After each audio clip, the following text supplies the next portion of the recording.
cookie keep you calling, then it's good. If I want it in the morning, then it's good. I got this money on my mind, but I got a little time. Let me see. What up, world?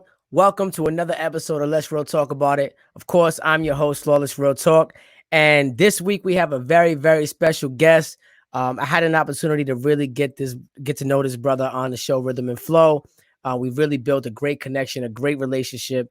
And I thought it was best fitting to get on here and really talk about a lot of things, not only with just Rhythm and Flow, but what he's got going on. He's such an incredible artist and talent all around the board. And I personally love him. The world personally loves him, man. And he's definitely a fan favorite from the show. I want y'all to welcome none other than my guy, SamBeYourself. What's good, brother? My guy. Hey, what's up? Not much, man. Thank you so much for having me, man. How you doing? Nah, thank you, man. Thank you for taking the time out of your schedule to come on and chop it up with me, my brother. Of course, man. Appreciate you having me. So what's good, man? How you been? I've been good, just steadily trying to, keep working on the music. Try to keep a level head, in the midst of all this crazy. Yeah, in the midst of all this insane shit that's going on in our lifetime right now. It's crazy, but yeah, just trying to remain positive at all times and just keep working towards the goal.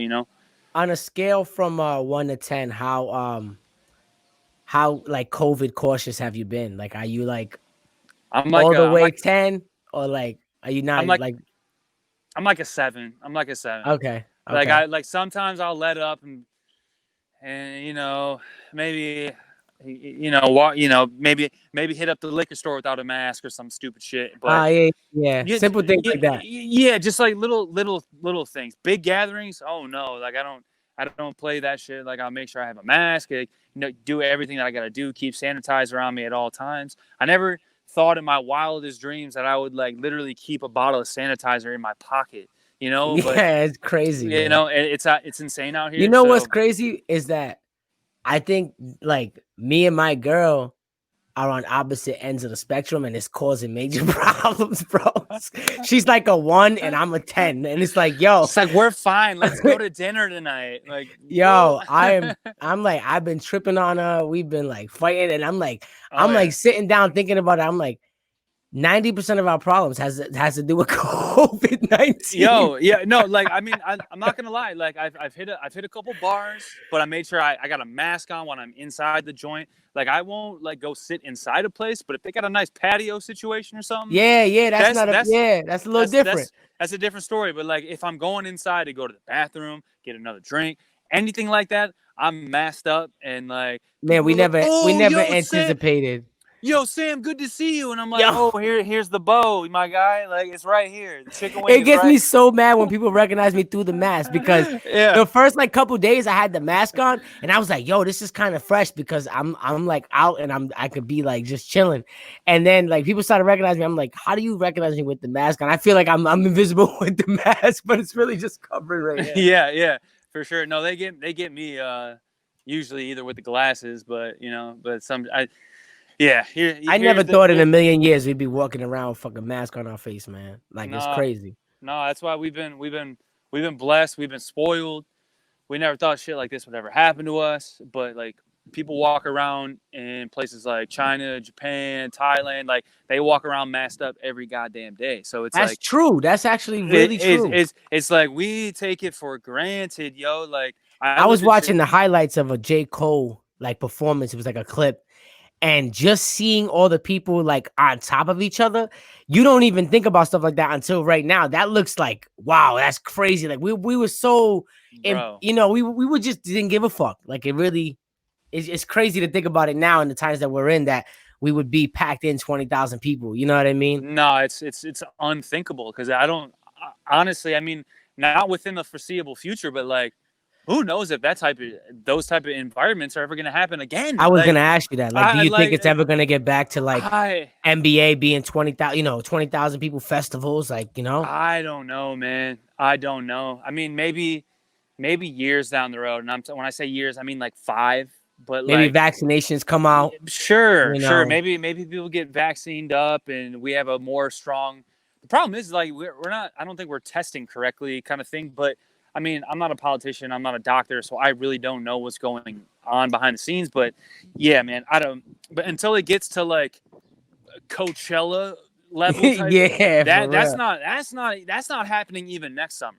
Like Man. that's just not happening, with dude. us It's with us having the momentum from the show, I had a world tour planned. I know you've had a lot of dates planned for the summertime, and it really puts a damper on everything that we were supposed to do this year, and that's really disappointing. How are you planning on maintaining your relevance through this COVID-19 pandemic, not being able to hit the road? Tours were in the plans, everything is in the plans. And how are you releasing music? I mean, without being able to tour, you kind of just saying fuck it, letting the music go. Like, how are you surviving right now? How are you? What's your game plan?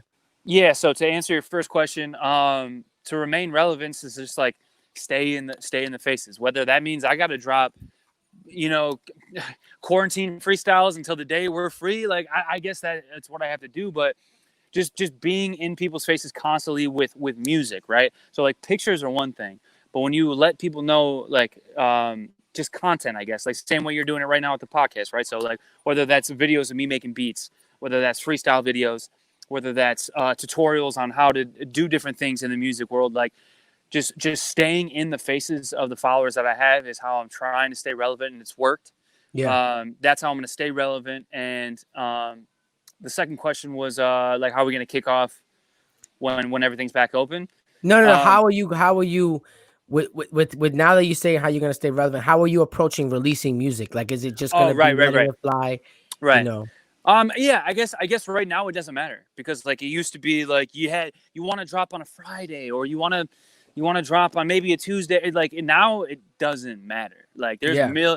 there hasn't been this many people out of work since the Great Depression, so it doesn't matter. Like people are on their phones, people are ready to listen, people are working out all the time. Like it doesn't really matter right now. Yeah, I mean there really is no strategy to like dropping it. Like it just music speaks for itself. So like if it's hot, like people are gonna like it, people are gonna gravitate toward it, and as long as you got good visuals, good content to back it up, like it's gonna be Yeah, fine. I because don't. normally with the release of music comes touring, and like it's real difficult to navigate through, right? Because you wanna have a rollout that works with everything flowing into the momentum and Sure. not knowing when this is gonna, kind of come back. It does leave us in a space of like, all right, well then we just gotta worry about right this second.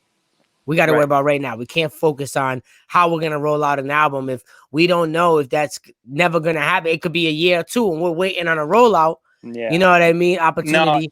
Yeah. You I'm know. not. Like little loosies here and there, little singles here and there, little EPs here and there. That's fine. But I'm not.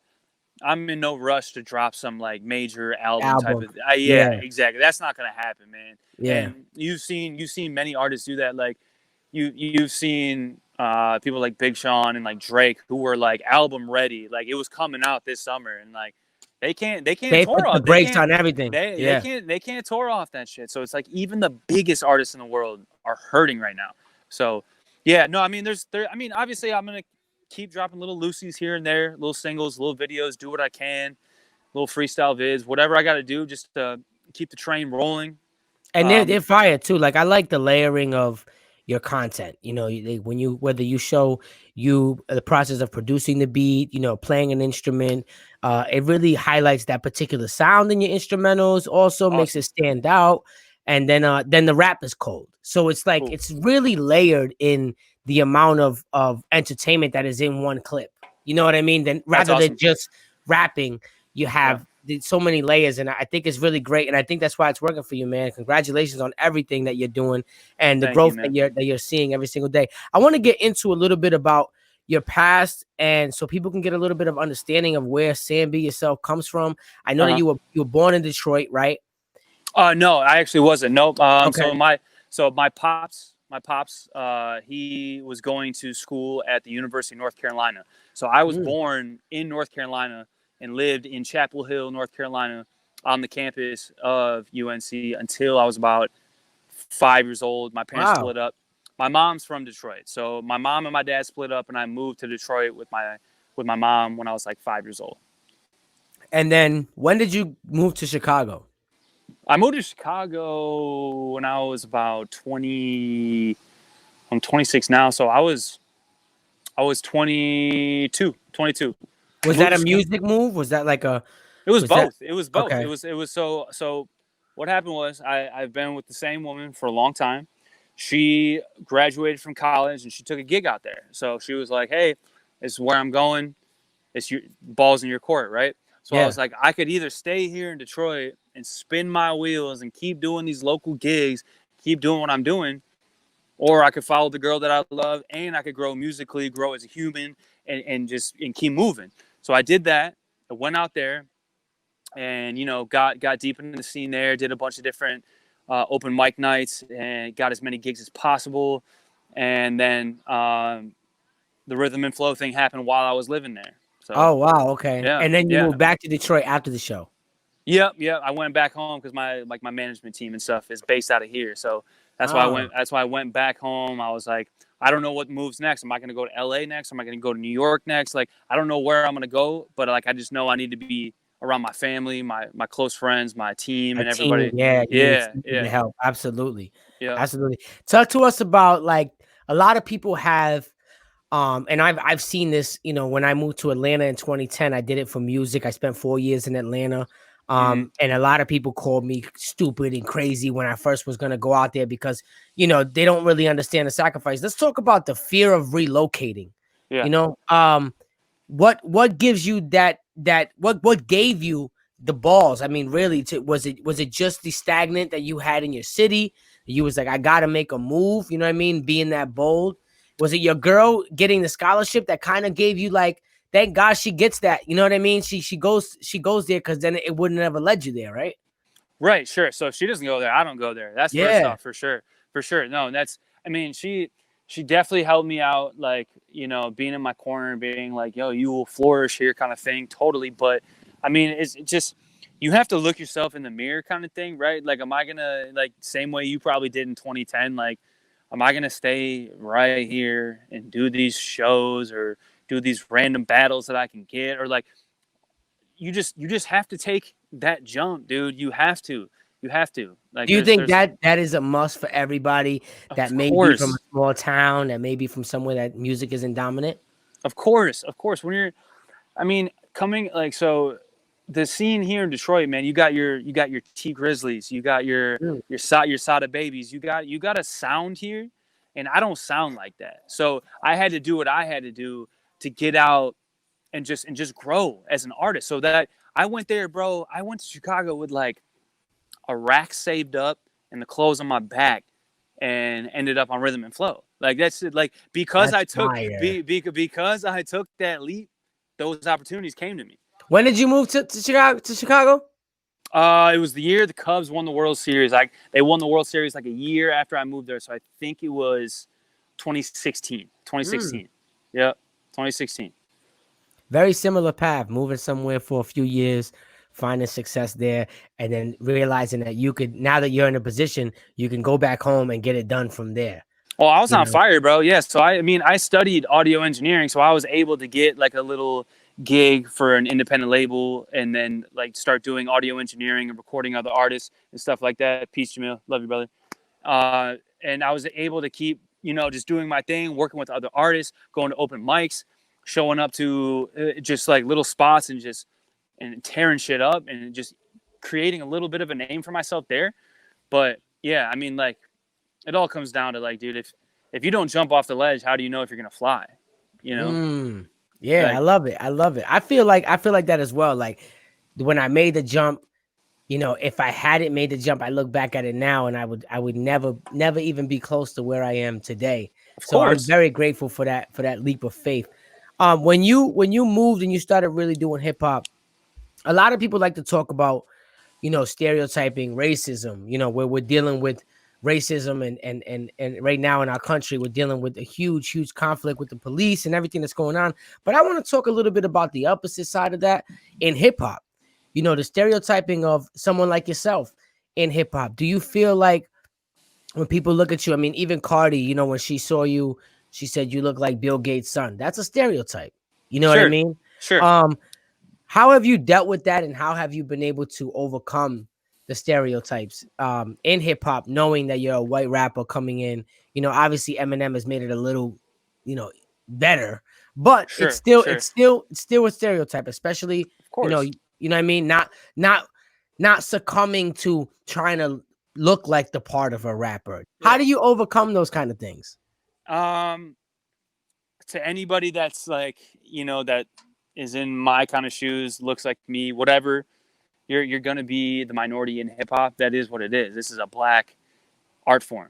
Like, you have to understand where this came from, how this art form came to be what it is today. It came from the struggles, and like they didn't have anything else to do, like, but let it out through this beautiful music and this culture that has helped so many people. But you just have to be nice, man. At the end, just sharpen your sword, bro. That's all you have to do. And rap about what you know. Right. We don't,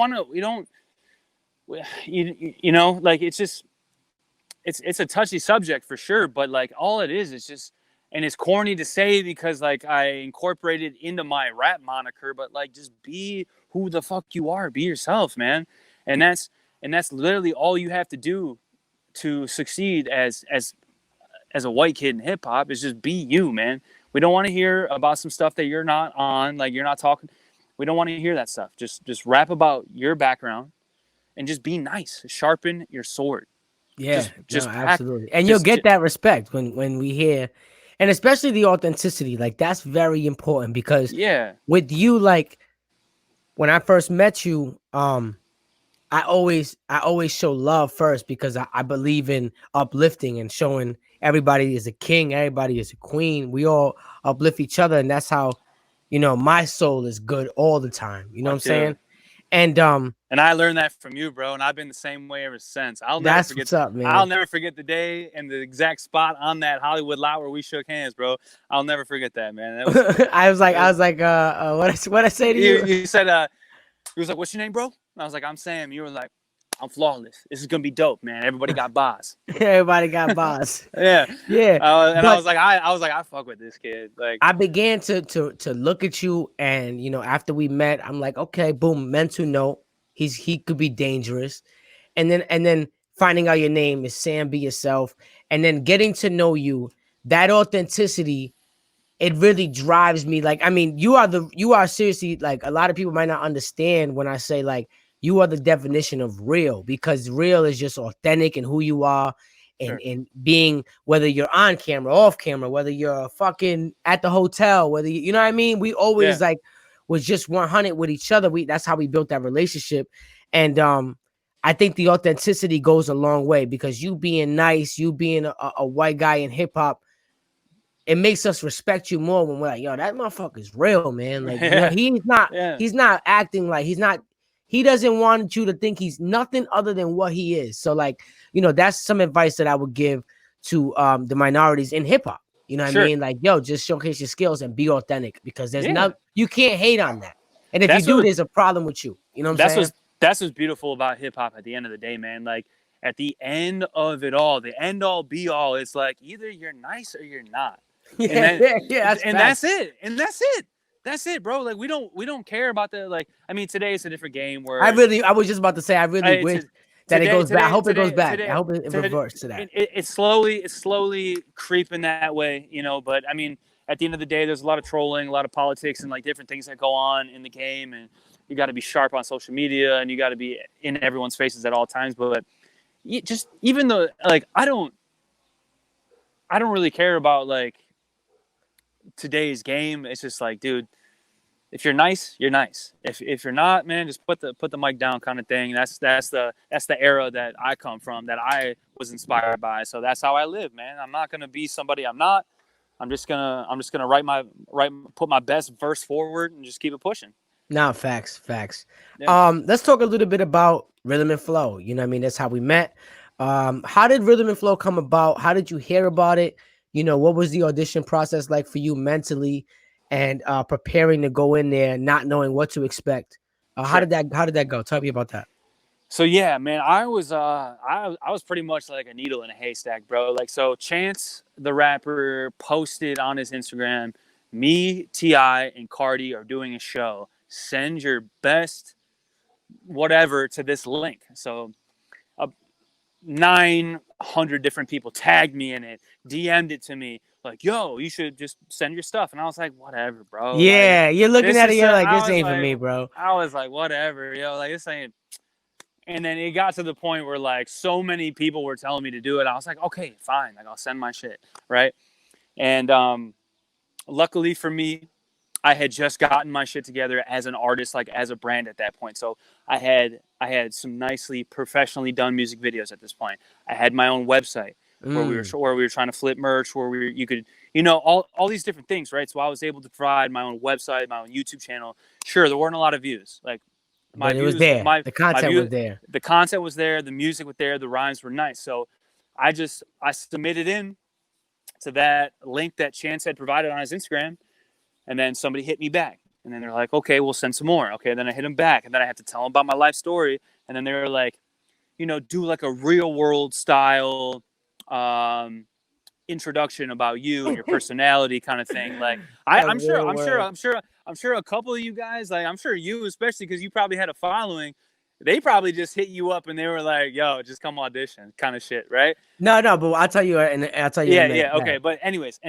Yeah, so it was just this, it was months, bro. It was months. This was like October, what was it, 2019? No, that was when it, 2018. 18, because that's when it aired. So it was like October 2018, and then like nothing happened. I sent all the things they wanted. Just went dark on you. And nobody talked to me for like 2 months. And I said to my girl, I said to my girl, I was like, it's cool, man. Like, at least I made it a little, somewhere. Like, at least they responded. Like they responded. They responded, kind of thing. And then New Year's Eve happened, and then like a couple days after New Year's Eve, I think it was like Tuesday, January 4th, and they were like, hey, this Friday, we want you to audition for Chance and Royce and Twista. And I was like, oh, here we go. So I was not going to be the guy that was going to try to show out and do some crazy new like shit. I went in there with a strong verse that I already knew. They sent me a batch of beats. I picked a beat. I took one of my hottest verses that I've ever written in my life, used it for the audition. And that's how I got through. Wow. Yeah. Damn. I was not about to go in there and worry about memorization at the early stage. Right? Because I knew that was going to happen later. Same with the battle. I knew this is a hip hop show. I didn't think there was gonna be a battle. If you don't think that you're gonna go in there and do some, let me tell you why I didn't think there was gonna be a battle, because of Cardi's video. And it's fun. It's crazy. Our journeys are so similar because I saw Cardi's video, and then wait, let me rewind. First of all, I had gotten booked for the digital BET cipher. When I thought I was on the actual BT cipher, when I got there, I found out I was a digital cipher. I was pissed off, but I checked myself, checked my fucking ego, and I did my thing. By the second take, they pulled me from the digital cipher and said, we're going to bump you up. Yeah, so they bumped me up. I remember that story, yep. That's how the Netflix people saw me. Well, after the cipher, they said, are you signed to a label? I said, no. They're like, we're doing a competition show on a streaming platform. We'd love for you to audition. I'm like, fuck it, streaming platform, Yoohoo, fucking, I don't give a fuck, Hulu, fucking Amazon, I don't give a fuck, Netflix, whatever. I'm with it. I heard worldwide. Streaming platform, and I was like, replay value, worldwide. Let's get it. Yeah. So then, that's October now. So I heard nothing until like, November. They're like, oh, send a audition video, this, that, fill out this application, all this shit. I read this contract. And then I had to audition twice for producers. And the reason why I didn't think there was going to be a battle was because the night before my audition, I had picked a beat. I didn't have no hook in my song. But for some reason, I'm laying down and I'm uncomfortable with my audition. So I'm like looking through the damn the contest page again. I see Cardi shit, and she's like, we looking for a lot of motherfuckers can rap, but we looking for motherfuckers that can make songs. Sure. So I was like, damn, I don't really have a song. I have a long verse. So I was like, all right, I got up. I'm like, I'm gonna have to figure out like a little 4-bar hook to put at the end of this, just to kind of bring it home. You know what I mean? Right. So I did that, and it worked out amazing in my favor for the audition, because even Fat Joe was like, I'm glad you brought that hook in, because if you wouldn't have brought the hook in, I wouldn't have been fucking with it. You know what I mean? Like it had to be a song. That's wild. That's wild because Royce the 5'9" said the same shit to me because I didn't really have a hook. Mine was just a run-on, really hard verse, and he was like, and Chance said, "You're going through to LA." We all cheered, whatever. And then Royce was like, "Yo, Sam, just make sure when you get there, your songwriting shit is on point." And I know in the back of my brain, I was like, "Bro, I'm a musician." I'm not worried about that. I was like, "Yeah," but it's funny that you say that. Yeah. So it was a grueling process to get on it. And finally get to the point where we were actually auditioning for the artist because it was like a lot of producer shit, you know. Watching back at the show, what do you think that you would have done differently? What would I have done differently? Wow, no, I don't think out of all the interviews and shit I've done, I don't think anyone's ever asked that. Because you want Let's Real Talk about it, baby. Yeah, that's what I'm saying. It's the number. It's the new hot podcast in the streets. That's it, dog. It's about to take over. Honestly, bro, nothing, man. I stayed up late night making sure my bars were right. I knew there was gonna be a battle round, so I was on the plane headed to LA writing battle bars that would fit for any opponent. That's crazy. Like nothing, bro. Like I honestly nothing. I went there and did my thing. No, you did. You weren't gonna catch me out there. Acting a fool, starting drama, forgetting lyrics. It wasn't going to happen. So like you had to get me out of here in your own way. Because I wasn't gonna get myself out of there. So like somebody had to do it, you know? Yeah, no, facts. Did you on the plane ride, did you like expect drama? Was you like, this is probably gonna be one of those shows there's gonna be drama? Yes, I'm probably gonna have to fight. Yes, bro. I didn't think I was gonna have to fight because like I wasn't gonna take it there. But like I was like I exactly what happened is exactly what I thought was going to happen. So like you sit down for an interview, so and so just said this, and this, and I'd be like, cool. Yeah. That's what I was talking to London about. Like I was like, at the end of the day, we if you don't know, the show is up for an Emmy. Emmy, yeah, I saw that. Yeah, that's hard. For best cast, by the way. Yeah, Evan Majors, shout out. Best cast. Yeah. Evan Majors, what's up? Best casting director ever, right? But a lot of that has to do with us controlling that narrative because if you remember correctly, they weren't with that whole kumbaya shit back when it first came about. They were like, "Oh, y'all remember this is a competition, right? This is too friendly. Oh, how do you feel? This one said this," and they were mad because we would be kicking it after doing like a 15-hour day. After pulling up to the set at 6 a.m. and then not getting back to your own shower until like 10 o'clock at night, we'd link up and start drinking and doing our thing, right? So like they were mad. They were like, "Oh, this ain't gonna work. Like we gotta." They're like, "Oh, this is a competition." But the thing is, it's a double-edged sword, man. When you get a show with this much integrity, you're gonna get strong-minded individuals. So you're not gonna get more of the fuck shit. You're gonna get actual shit, talent. Right. If you get a bunch of non-talented motherfuckers, you're gonna get a lot of the fuck shit. So it's a double-edged sword. You're either gonna have talent and not much drama when it comes to that kind of shit, or you're gonna have no talent and you're gonna have a lot of drama. So it's interesting to see where Rhythm and Flow 2 is gonna go because they're gonna pick wisely this time, even more. Yeah, I think what I mean. They're gonna let me not say that. They're gonna pick a few curveballs. They're gonna get a little more saucy with it for sure. Yeah, a little more saucy with it. Yeah, a Nike Turbo might make the battle round. You know what I'm saying? It could be a little different this time around. We're gonna see, especially with the pandemic, man. Who knows when that shit's actually like. I mean, how are you gonna like? Because we all got to like audition in a packed fucking venue for the judges, and like they can't do that right now. So it's like they can't film the show right now because they need the crowd. You know what I mean? Remember everything we did, we had a crowd. There was a lot of like from the battle on, like we did the cypher in front of the judges and then everything else was in front of a crowd. Yeah. You know what I mean? I mean, so definitely need it. Yeah. Jesse Collins, he's a smart dude. So I think he'll figure it out. He's amazing, man. He's amazing. Wait. He's gonna wait until everything's green lit, ready to go, and then take it to the next season, I'm sure. But what was your favorite moment of the show? Favorite moment of the show. Like what was that favorite moment? Favorite moment of or the like show. just most proud moment for you, or give Yeah, me I the mean, most, give me your favorite so moment of the show, and then for you personally, and then sure, sure. overall. Favorite moment of the show was definitely just like the top four performances. Just watching, knowing that I know you guys, and I got to really kick it with you guys and really see that final bang. That was really incredible. Like shedding tears type shit, bro. To your shit, to Smoke shit, to seeing Troy Man go crazy, to seeing London really just explode and be almost like a Cardi B kind of superstar talent. That was just amazing for me. I was like, I fucking know those guys. Yeah, Like shit's crazy. I was yeah, just there. Yeah. yeah, like I was this close, yeah, kind of thing. So like watching that top four shit was really a good send off. But I mean, for me, probably my battle. I mean, I know I got handed. Yeah. I was supposed to You battle had a you. bye. You had a bye week. I had a bye week for sure. That's facts. That's facts. I Anybody knew it when he lined you up with him. I was like, "It's over." Sam about to fuck him at up. the end of the day, anybody could have got it.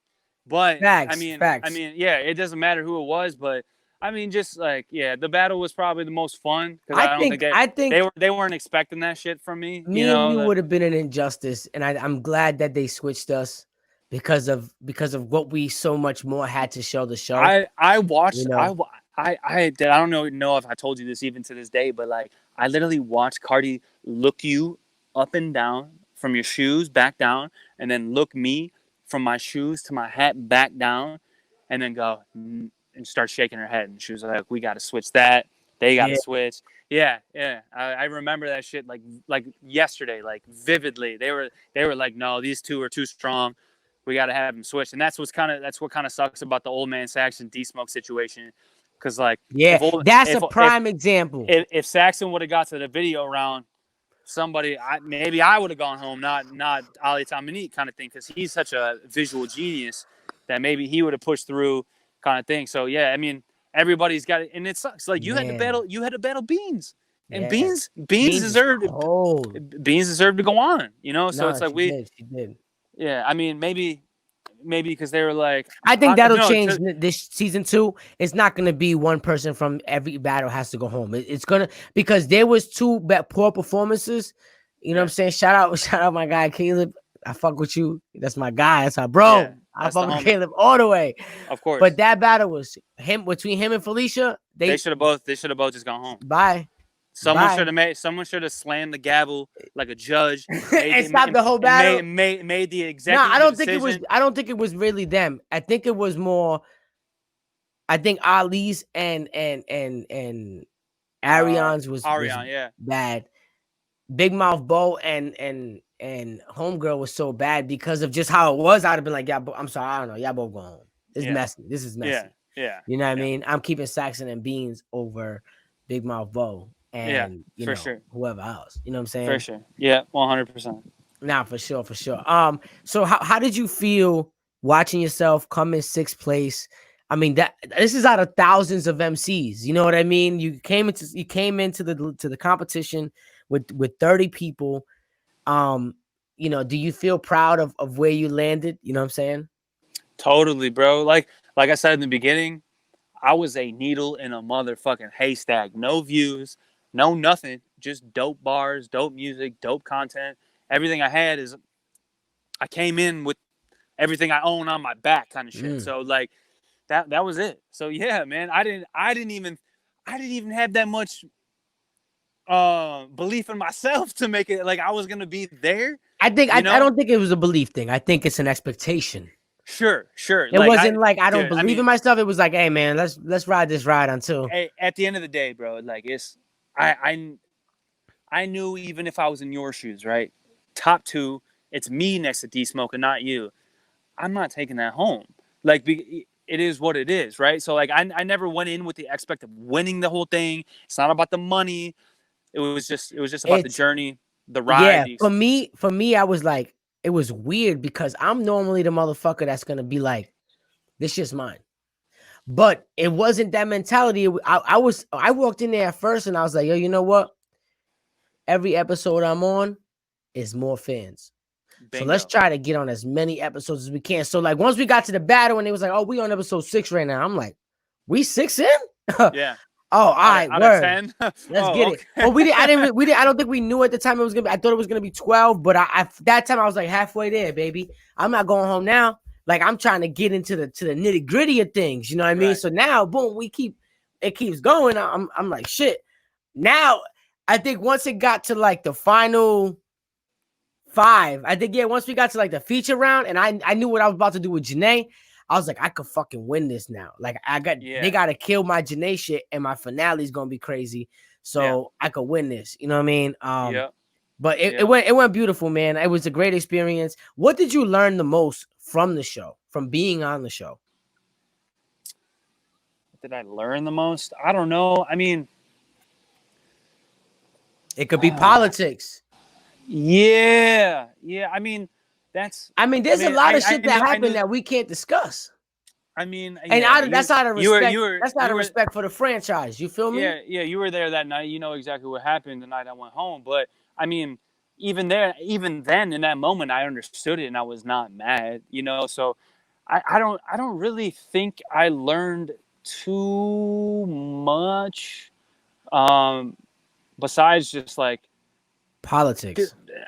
I mean that, but like stay ready. You know, like you never know, because like that was just a moment in time. At the end of the day, dude, like rhythm and flow is just a wrinkle in our time. Like, that's it. That's gone. Like we have to go to the next. So like if I run into the next person or have the next meeting with the next label or whatever, like just be ready, like kind of thing. I guess to always just like stay on your toes was the number one thing I learned from that shit. But at the end of the day, I mean, there's a clause in the new season that says anybody that plays top 4 cannot go again. Is Rhythm and Flow 2 an option for SamBeYourself?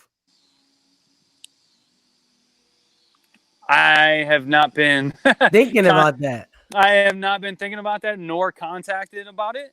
You're not going to be contacted about it. You got to go and get it. I honestly no. I'm good. I was just waiting to see if you wanted it or not. I'm good. No, I'm good. Let me ask you a question. Should anybody go back? Do you think the judge sees that person and then says, I'm not letting that motherfucker win? Like, because you already did it? Like, is that a disadvantage to you already being on season 1? Or you think it's an advantage because it's a familiarity there? No, that's a disadvantage. It's like, look at this broke ass white boy trying to come back for seconds. You know what I'm saying? Like, no, bro. I'm good. Like, I'm good, man. I'm going to get mine. So I'm not. I'm going to be honest with you. I'm going to be dead ass. If I came in like 6th, I'm rolling the dice, bro. I'm in line. Like, that's hungry ass flaw. Like, yo, what's up? I'm back, baby. I'm back, bitch. I'm coming crazy this time. Like, I know how to play the piano. I know how to play the guitar. Cause let's be real, the piano beat me, man. Bro, you know I'm just telling you, they did me dirty. I didn't really get to show like my true like artistic self, my musical genius of myself. Like, I didn't really get to show any of that, and that's fine. And I still made it to top 6 out of 30 MCs, so that's fine. I'm good, but like, no, for sure. No, I'm not gonna go out there and like, cast a line like I'm fishing, hoping I get a bite. Yeah, I'm fucking with you. Yeah, but No, but hey, anybody that's not top 4, it's legal. If they were like, you want to come back? I mean, I'd be like, you're gonna give me. I want to come back. I want to come back as the coach for the battle round. Yo, yeah, that just left my mind because you brought up Joe Budden. It's because he mentioned that on his podcast. I think that King Los was supposed to be Joe, and Joe turned it down. I know it was. Yeah. King Los Joe was like, "I'm not trying to coach these dumbass kids," but he didn't know what it was about to be. Yeah, you know what I'm saying? Because I'll be honest with you. I'm gonna be honest. I watched once ours was out and we saw it. I actually found out about a few others, and I was like, "Let me check these out. Like, what? Why didn't these do well?" Yeah. And I was like, what the fuck? It gave me a whole new appreciation for rhythm and flow, bro. I swear to God. I was like, what the fuck is this? Yeah. Like, oh my God, I could have been a part of this shit. Like, this isn't even a good look. Disaster. Yeah.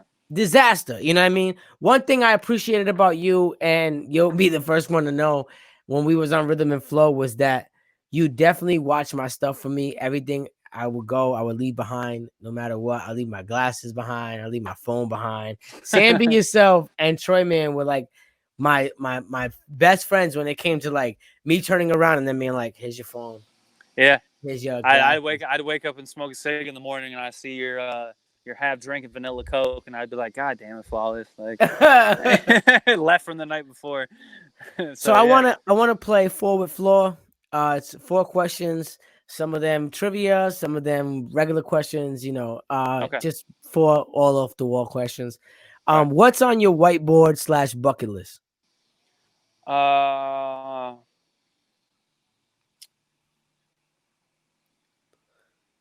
I mean that's crazy hard. I don't want to think too hard about it, but Like, what's something that you really don't want to die without accomplishing? um, probably like a studio session with Dr. Dre. Ooh, Yeah. that's a great whiteboard item for sure. What food is in your freezer that was there before the pandemic and will still be there after the pandemic?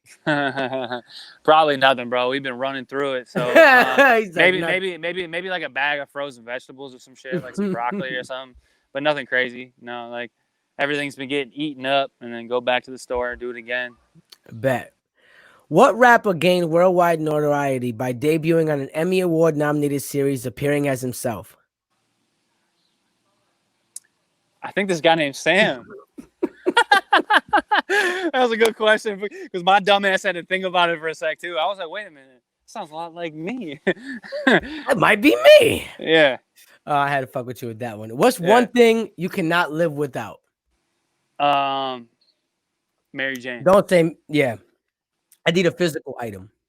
Actually, physical that's item. a physical item. I mean, it's a physical item, but that's like a cop out. That's corny.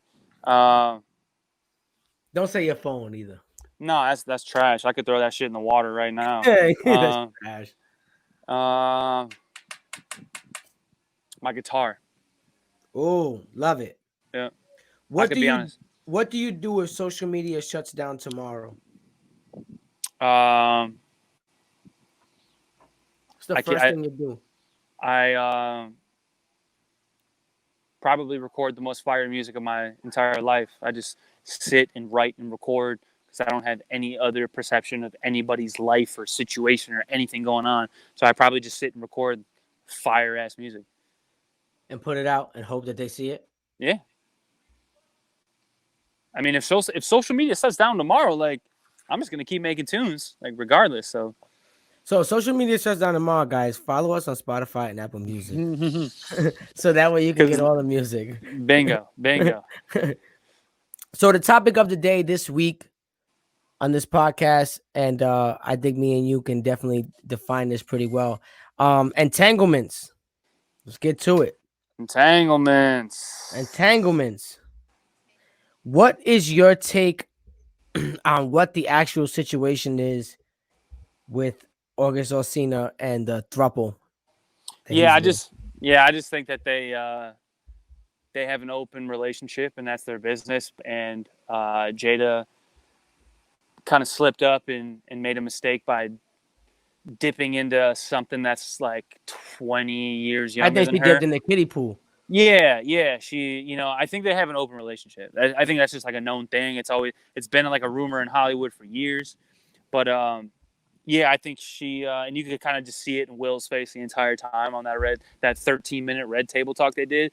That Yeah, was very awkward, man. yeah. I mean, he just like did it because he loves her and he's gonna be by her side and that's what you have to do. But like, they have an open relationship. They both fuck who they want to fuck at the end of the day.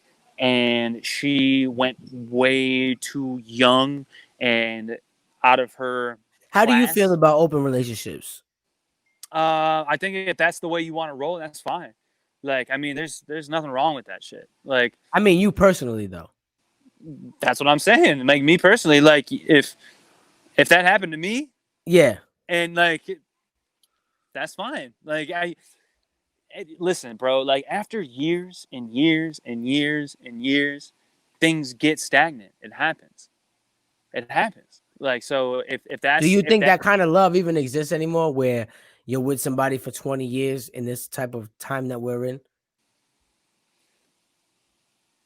for people our age, yeah. But I mean, for the next generation coming up. It's harder for our age, but I think the next Yeah. generation is going to be even impossible. You know what I Yeah, mean? man. I mean, the way just people just have that ADHD kind of mentality, just move on to the next thing, keep scrolling. Yeah, I don't know, man. I mean, Social media plays a big part in that. of course, You know what I mean? it controls everyone's lives, man. Absolutely. The Yeah, OnlyFans fucking shit is crazy. I'm about to start one. yeah, fuck it. I was thinking about doing one and then just putting music on it. People be pissed as fuck asking for like refunds and shit. Like, I don't know. Like it's like, yo, this is for OnlyFans. Does it matter what I put on there? I mean, Just start an OnlyFans and be like, yo, listen, I'm dropping exclusive tracks on my OnlyFans for $5 a month. Let's get it. it might work. It might work. But at the same time, like, yeah, I don't know. All my covers man. would be like this. Or yeah, exactly. Like, ads popping and shit. Like, yeah. No, I don't know, man. Yeah, oh shit. That's crazy to think about. But oh man, well, I really appreciate you sitting down with us, man, and talking about everything from rhythm and flow to your history, and everything, man. I just really had a good time with you, and I love you, bro. I love you too, man. Yeah, man. What's next for you, real quick before you go? Yeah, like you said, everybody had a bunch of tour dates that were ready to go and places to be and things to do that got cut short. So we're just gonna keep grinding, keep making music, and we're gonna have a bang. We got one. Yeah. Oh, we got one, bro. We got one. I'm not gonna say too much, but I think somebody special might be adding a verse to that song as well. So Beautiful. we might have something crazy with that. But yeah, man, we're gonna have great music. We're gonna have an amazing album once everything opens back up. We're just playing it safe. We're being smart. We're gonna keep staying in people's faces. We're gonna keep dropping tunes, and we'll be ready when the world opens up. Just know that's that. it. One day at a time, King. You already know how that go. Of course, man. I love you, bro, man. Thank you. Love you too, brother. Thanks for having me. Love. If the cookie keep you calling, then it's good. If I want it in the morning, then it's good. I got this money on my mind, but I got a little time. Let me see.